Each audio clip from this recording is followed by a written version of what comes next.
Yo, what's going on, snipers, and welcome back to our Detroit Tigers franchise mode here in MLB The Show 21. So in last episode we had the entire offseason, and yeah, basically our team really didn't make much additions. We did have to make one addition, and that was bringing in Starling Castro. He used to play with Washington and Miami and all that sort of stuff, but we decided to bring him in just because second base, we didn't really feel like playing Vidal Bruhan yet.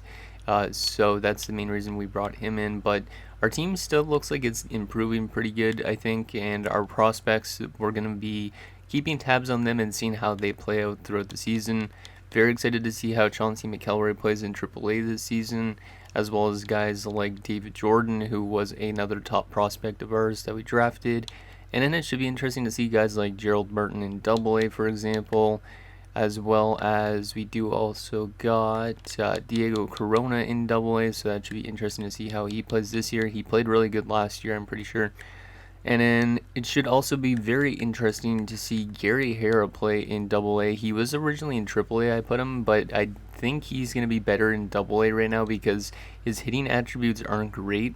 So I do have him working on those attributes right now in terms of whatever it's called. But anyways, he's trying to get those better, and he'll play in AA until he's probably, I would say until next season, just to get him like into the 70s, and then he could maybe get promoted to AAA. I just would rather take a little bit of time and make sure he actually develops properly. So yeah, he should be a pretty good player down there, I think, for the most part. And then yeah, we do have our other prospects that we drafted like way before, like a couple episodes ago, or actually like a full season ago, like Jonathan Johnson in AA. He should be hitting a lot of dingers down there, maybe. Actually, no, maybe not a dingers, but he should be getting on base a decent amount, even though he is only a 67. And then Fernando Valdez should be hitting some more home runs. He's going to be in the MLB probably next season, and that means we would probably have to trade Renato Nunez. And then also, I think there was,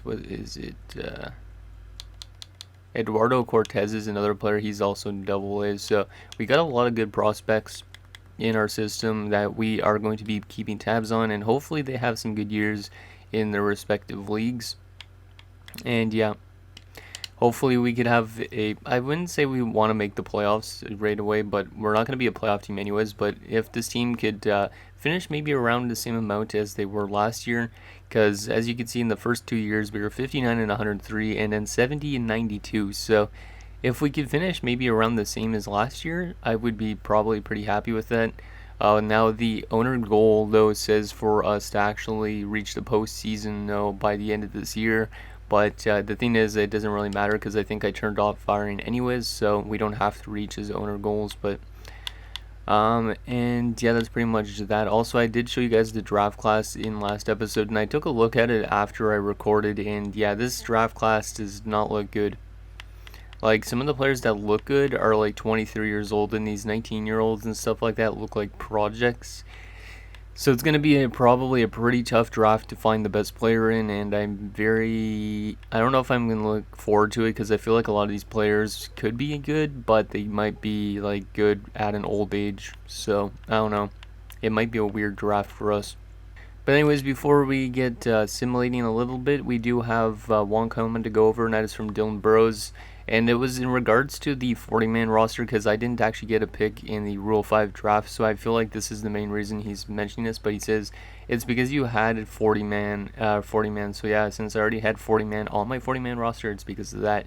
And he says, when you're looking at a trade, you can go and see if that player is on their 40-man, and if they are on their 40-man, they have to go on yours. So when you make trades, if they're on the 40-man roster for another team, they automatically have to go on your 40-man roster, which is a little weird.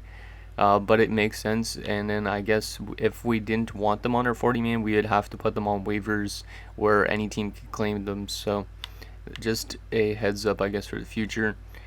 So yeah, that's the only comment we got. And yeah, let's maybe sim up to the draft. I think we might do the draft already in this episode, just because I know it's probably going to be a horrible draft, and I don't know if this episode is going to be super long if I do decide just to simulate to the draft. But I think we are going to do the draft in this episode as well, and I think I'll start doing it near the start of the regular season as well for future episodes, just because might as well get it out of the way. especially with this draft being as bad as it is.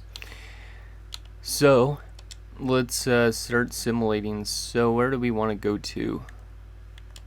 We could already just put sim to draft day, which the draft is what day of the year?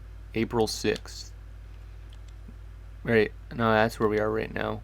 55 days from April 6th. I wish it would have like an icon on the day that is the draft. Does it actually do that or no? Because I don't even see where it is. I think it's usually like near the end of May. I'm just going to go sim to draft day because I don't want to over simulate it. So let's see how this team performs. We're off to actually a pretty good start. Way better than I expected a little bit. We're like hovering around 500. Hopefully the guys in AAA and AA are playing good. We don't have a valid 4 lineup, so let's just auto fix those. But yeah, this team is doing not too bad so far. 21 and 28. It is the worst in the division, but everybody else in our division is above 500. So we are at the draft already. Yep, we're at the draft already. We'll take a look at the prospects in a little tiny bit, but let's take a look at how our team has been so far for this season. So starting off with starting pitcher-wise, our pitching has not been good. Joey Wentz could technically use probably another year in AAA, but yeah, he's having a really rough season. An 8.31 ERA and a 2.05 WHIP. Yeah, that's a really bad year for him. Hopefully it doesn't make him that bad, but yikes. And then Casey Mize is still playing pretty solid, I would say, but he's not got a good WHIP, but this team is not that good, so it makes sense. Scooble, who's been our best pitcher? I would say it's probably been... It might be Tarek Scooble. Yeah, I think it's going to be Scooble who's been our best pitcher. Now, Chauncey McElroy down in AAA is playing not as good as he was last year in AA, but he has a 4-3 record with a 3.44 ERA and a 1.28 WHIP, so he's actually playing pretty solid as well. He's only walked 15 batters in 52 innings. I don't know if that's good or not, his strikeout to walk ratio. But yeah, he's getting more development, which is good. Good to see that. Who else we got here? David Jordan's been fantastic in AAA. Wow. Didn't expect him to be fantastic in AAA right out of the gate. His ERA is not fabulous, but he's 5-1 with a 1.28 WHIP, so I wouldn't say actually he's been fabulous, but he's been pretty solid. He's winning games, so our team must have some good offense down there too. But I really like his strikeout to walk ratio. I think he's only walked 6 people in 47 innings. So he's not the type to walk players a lot. Yeah, it's probably the base on balls and 9 rate is really high up at 76. And then Gerald Martin is not doing too well in AA. But we're going to keep him there because I don't want to put him down to single A and he doesn't actually play games. But he's not off to a good start. I don't know if it's the team around him. It could be the team around him. Like, I don't know how to exactly check that, but I know if FIP is... Where is FIP? Does FIP not show up on this part? I guess it doesn't, but... yeah, it could be just a team in front of him that's not performing. I mean, the ERA and the WHIP is a little bit high, but at 0-4 record is a little weird. Who else we got here? Any other prospects I want to mention relief pitcher wise? I don't think we really have much relief pitchers. That's something we might get in this draft. So, what do we got here? Nobody down there. Yeah, I don't think we even have any relief pitchers that we've drafted yet. So, closing pitcher wise though, how is Corona doing? Corona is pretty good. Yeah, he's doing his job. He's got 5 strikeouts in 7 innings. At 2.57 ERA is a little bit high for a closer, I think. But the WHIP of a .86 is really good, so that's pretty nice. He hasn't won any games yet, but he will eventually, probably. He also has 7 saves in 7 games, so yeah, he's definitely doing his work that he needs to. Catcher prospect-wise, Jackson Reitz is taking over for Wilson Ramos as our starter, it looks like, so that's good. Getting one of the young guys into the lineup, and he's got a 258 average this year, so that's not too bad. 1 home run, 3 hits, not 3 hits, 3 runs. I wouldn't say he's been horrible, but he's only had 31 at bats. It looks like Ramos might be still getting the majority of the bats, but eventually we'll trade him away. Who else do we got? Chad Hurst, who we drafted. not having a fabulous start to his year in Double-A.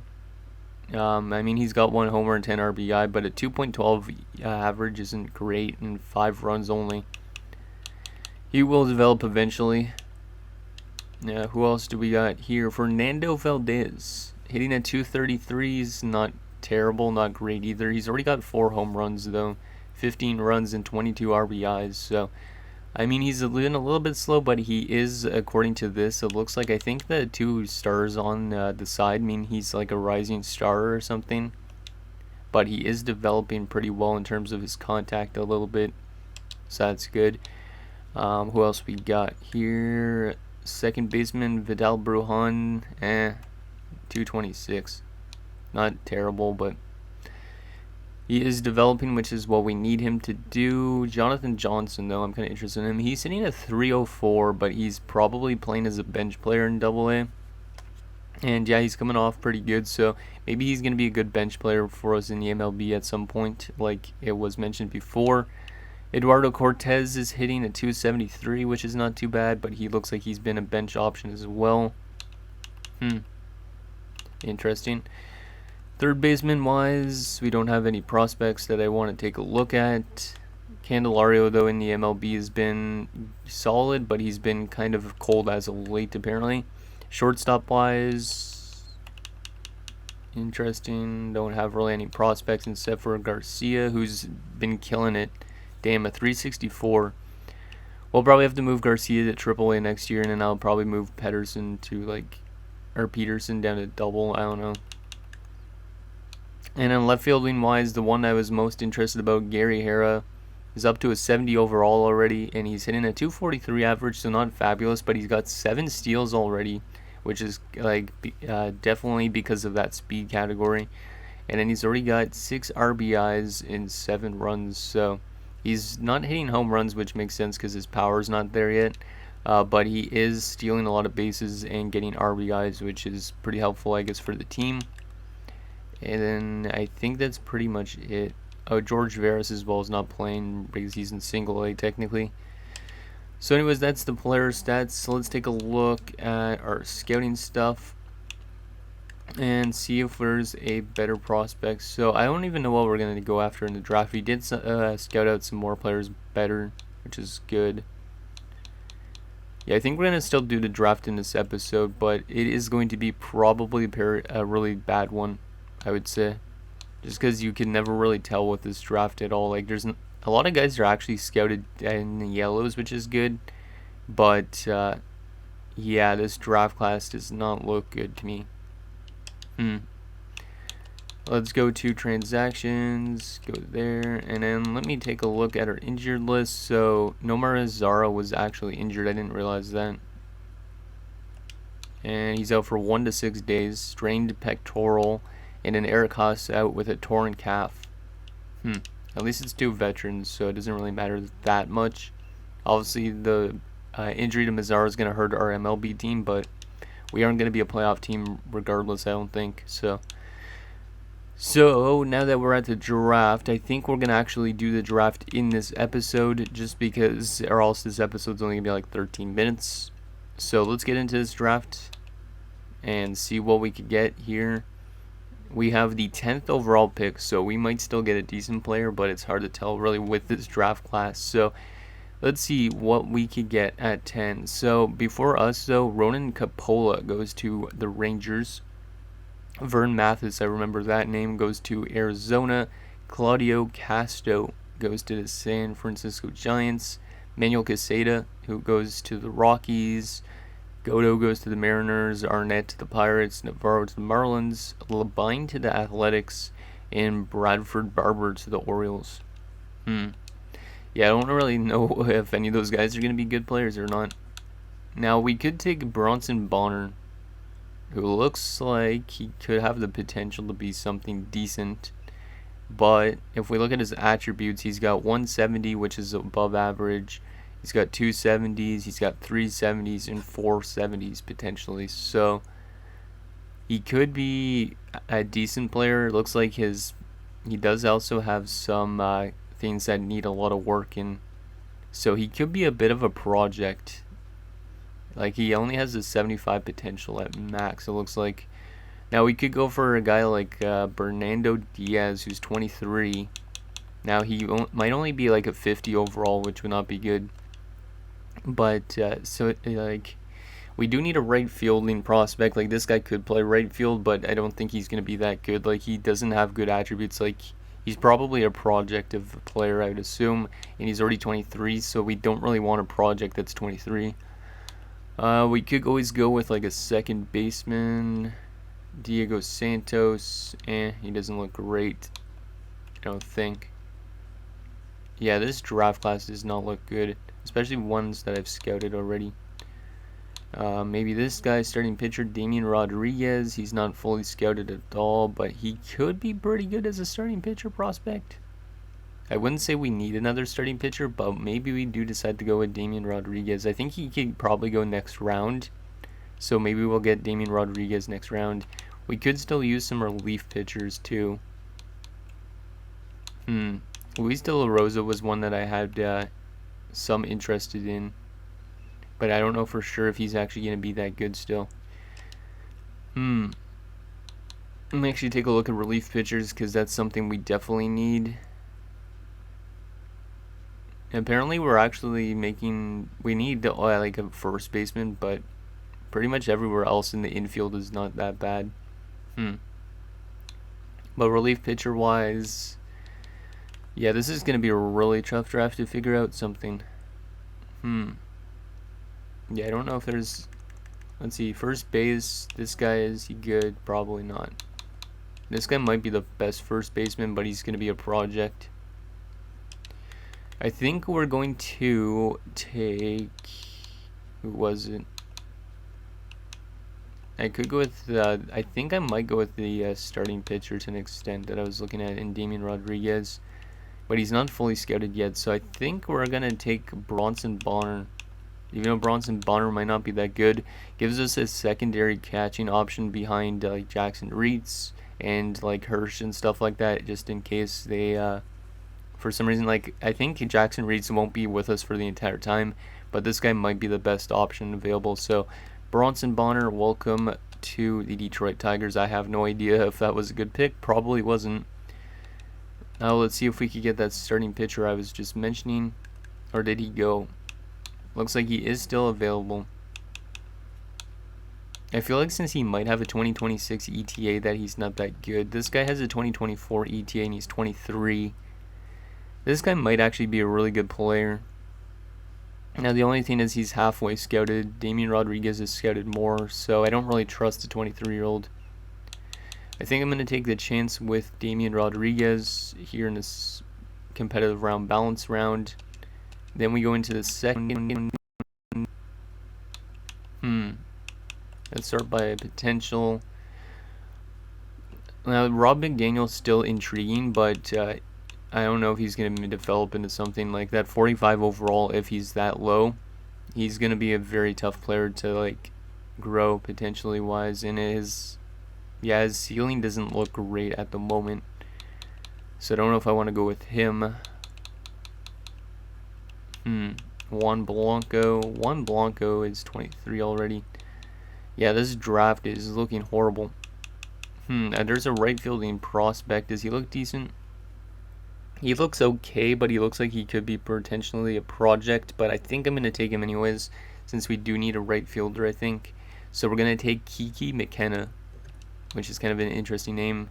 That might be a completely bad pick, but whatever. It's really hard to tell with this draft. Hopefully next year's draft is better, because we need to have good drafts if we're going to be a competitive team in the future, for sure. Rob McDaniel is still there. Do I want to just take Rob McDaniel even though he's going to be a project? Probably not, because I don't think he will develop. Is there anybody else that plays first base or something? Because if there's anybody else that plays first base, maybe it's worth it to grab them.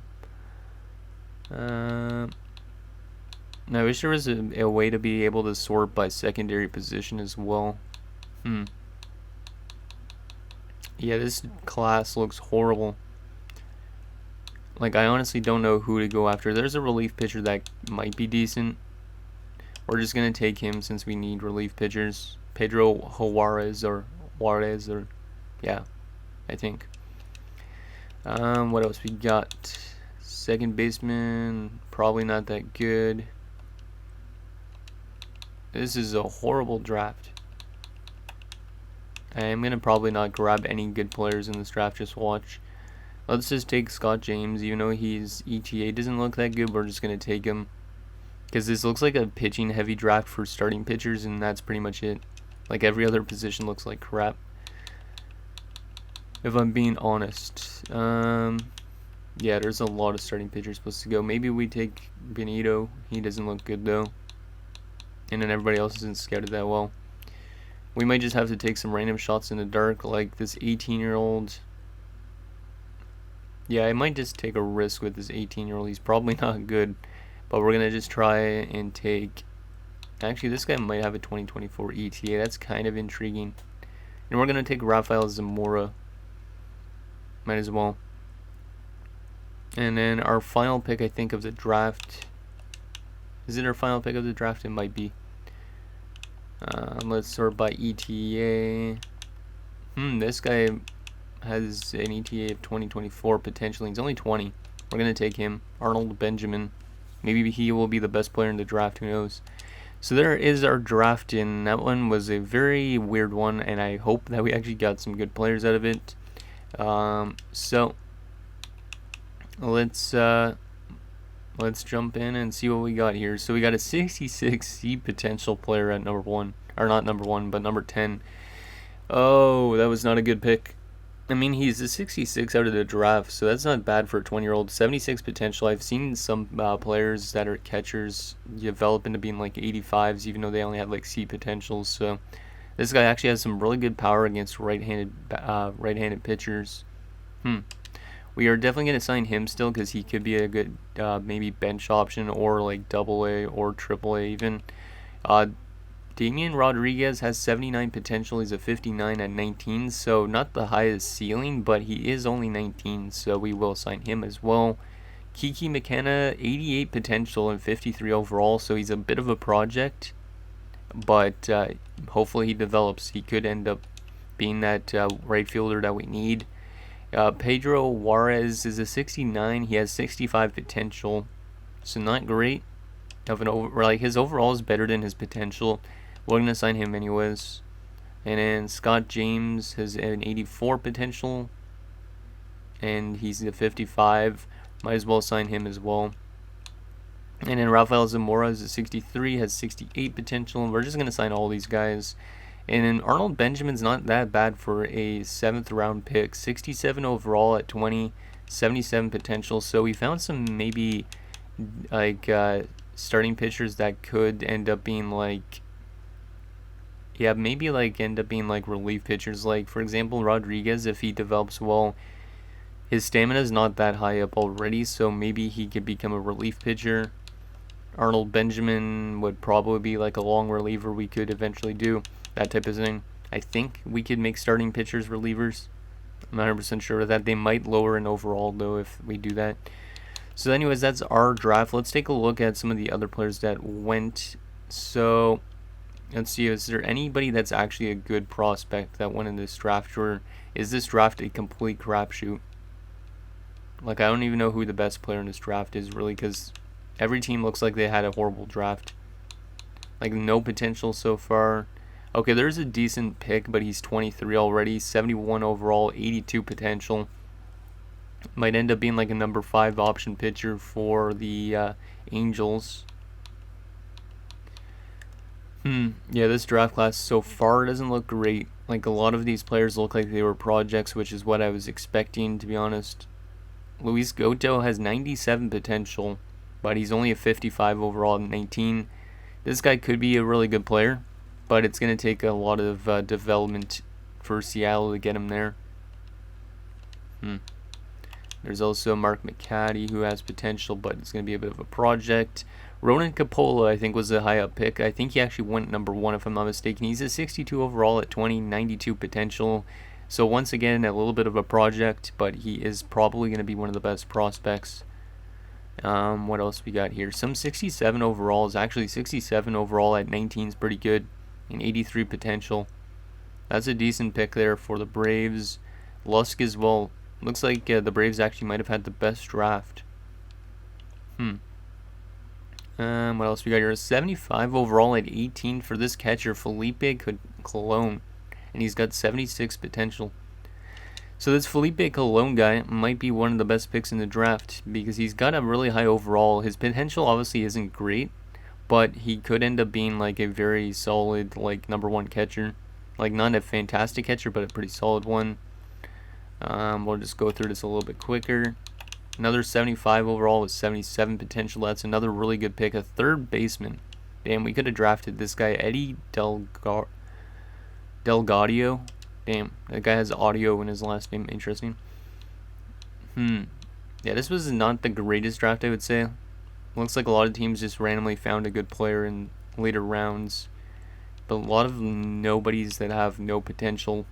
Like, some of these guys are just going to take forever to develop if they even make it to the MLB. But there's a decent pick for the Milwaukee Brewers. 68 overall, 85 potential. That one's a bad pick to an extent. That one also kind of a bad pick. Yeah, this draft was horrendous to an extent, but there was two good players there, McGee and Valenzuela. Yeah, not the deepest draft. We've had some way better drafts than this. Manuel Caseta, oh my god. This guy's a 49 overall at 19. He's a shortstop, and he's got 98 potential, so he could be one of the best shortstops in the MLB in the future. But will he reach that potential? Who knows? And yeah, I think that's pretty much it. Yeah, not a great draft. Not a great draft at all. So, I think that is going to do it for this episode. So, let's take a quick look, actually, at the top prospects. Then I just want to kind of see if there was one of our top prospects. We do got Chauncey McElroy and David Jordan at 12 and 13. So, that's actually pretty impressive. Two pitchers. Anybody else into the top prospects? Nope, nobody else is in the top prospects.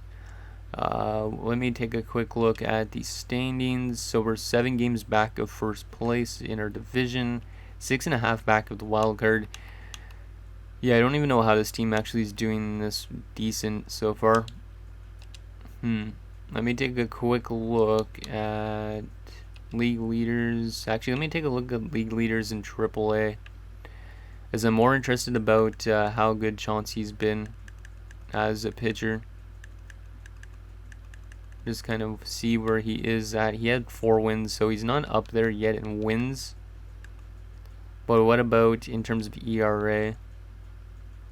And it looks like he's not going to be up there in terms of anything for pitching yet. He's 34th. That's not too bad, I guess. And then whip wise, where is he in terms of whip? He is... Didn't he have like a 1... Or no, he had a 2... Or what was his whip again? I don't even remember. David Jordan's up there in terms of whip, though. That's pretty good. So anyways, I think that's pretty much it. So once again, here's what our depth chart looks like. I don't know if you guys want me to make any trades going into next episode, because next episode we'll probably get the rest of the season done and make a few trades and stuff like that. But if you guys think we should be making some trades, like getting rid of Wilson Ramos just because Jackson Reitz is now our new catcher potentially, maybe doing something like that. And then I think that's pretty much it. I don't know, we could still just make a lot of trades in general. If we go to 2027, now it says Gary Hare would be an 85, so I think it changes, I guess, to overalls to an extent. But they do say Chauncey McElroy and David Jordan, both 92 and 91. Damn, our pitching would be nuts by 2027 if this keeps up. Absolutely nuts.